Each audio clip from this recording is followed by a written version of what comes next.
Είπαμε να του το χαλάσουμε. Έλα!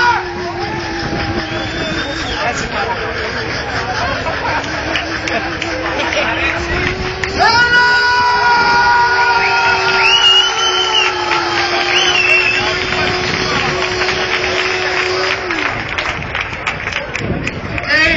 Να σου πω κάτι.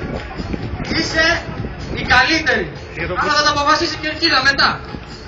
Αλλά αυτό που έκανες τώρα δεν είναι τα burnout. Κοκό, για δείξε λίγο πως είναι το burnout. Έλα λίγο να ακούσουμε λίγο burnout.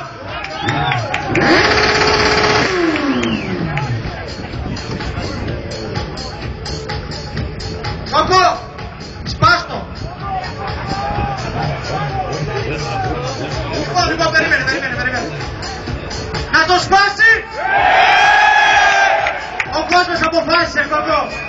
Πίσω μηχανάκι δεν γυρνάμε. Γεια σου, κοίτα γυναίκα.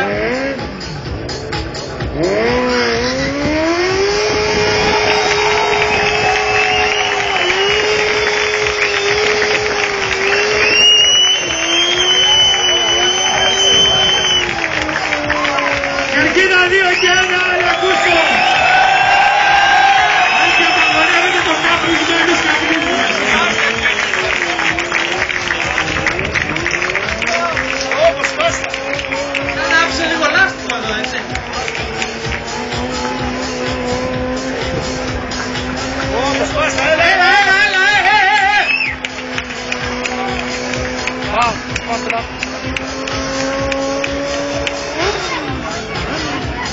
Κοκό είναι. Είσαι πολύ πιάκασε.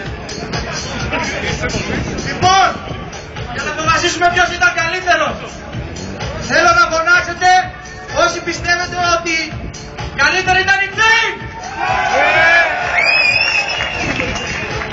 Και πόσοι πιστεύετε ότι καλύτερος ήμουν εγώ.